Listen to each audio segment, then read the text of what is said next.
All right, example 1. Let me just recap real quick. You have a basic absolute value equation. I ask you to solve the equation.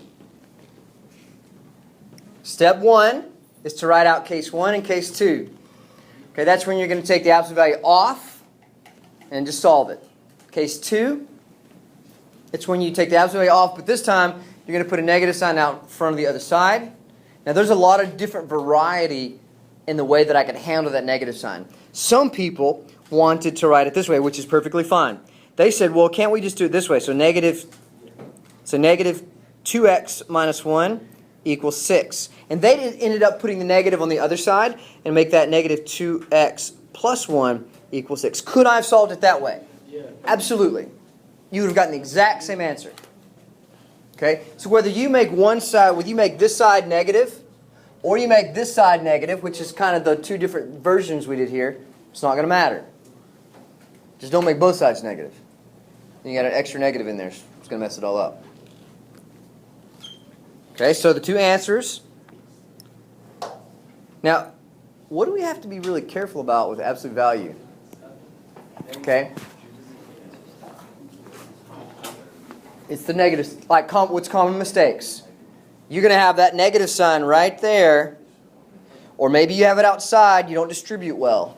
That's the common mistake made when you work with absolute value in terms of negative signs. Okay, let's try another example. Let's do an inequality this time. So this will be example 2. Absolute value of x minus 4 is less than 8. Shh, gentlemen, work this out. Okay, look on the screen. Notice what I did on this one. I chose to use the version where I put the negative sign on the outside. And here's why I do that. A big mistake when you do absolute value inequalities is that you'll come up here and you'll put the negative on the 8, but you forget to flip the inequality.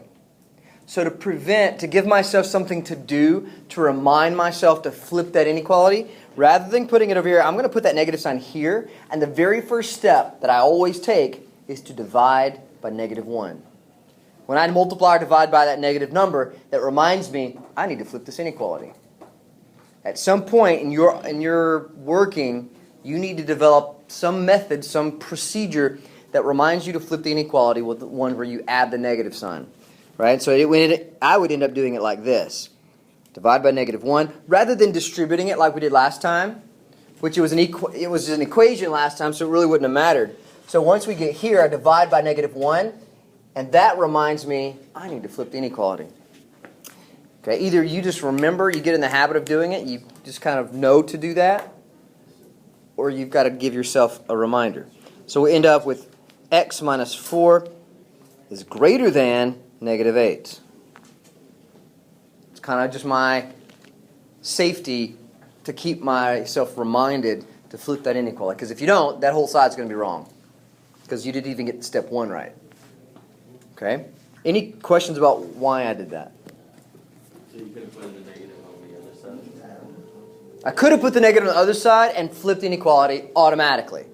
But sometimes I put the negative there and I forget to do the inequality at the same time. If I get in the habit of doing something certain ways because I'm trying to remind myself not to forget or make a careless mistake.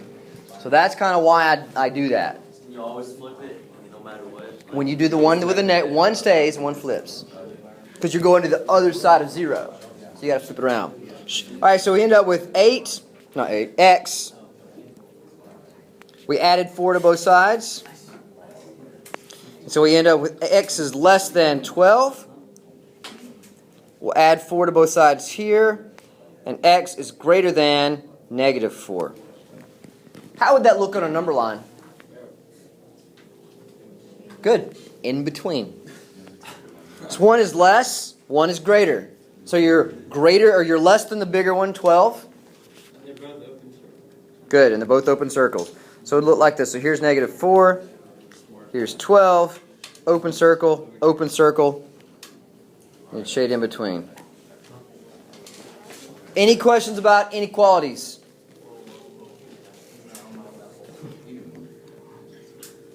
We good? Yeah. Let's do one more, and then I'll let you work on your homework, which is in your book. All right, let's try this one. What?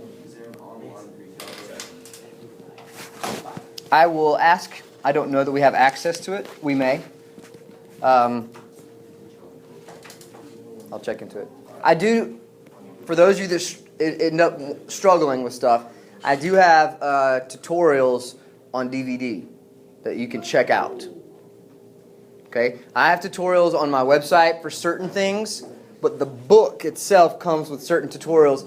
Benefit of these tutorials, it gives you problems to work, and if you miss them, it gives you more of those kinds of problems until you get it right. Okay, so it's good practice. If you get to a point where you just need that extra practice, you can check those out.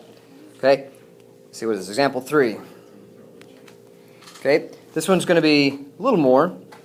So we have absolute value of x minus 1. Nope, let's try a different one.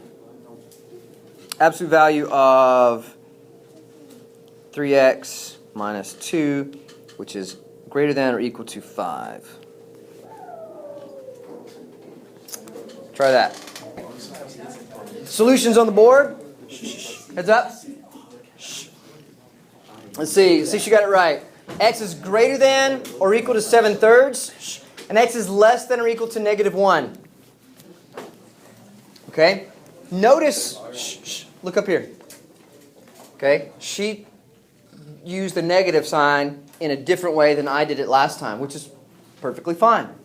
She decided, I'm going to make this whole side, all the signs, right? So it's +3 and -2. She changed both signs here, but notice what she did not change. She didn't change the sign yet. You don't ever change that sign until you divide or multiply by that negative number.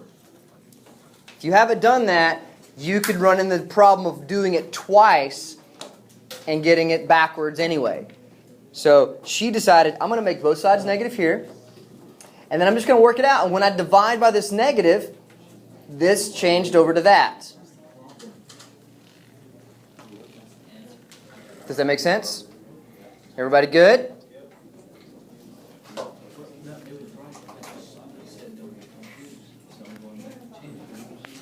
Homework is page 58, 1 through 8. All. Pretty much doing what we just talked about. You got a few minutes now. Go ahead and look at them. See if you can get started on them since you all got your books with you today.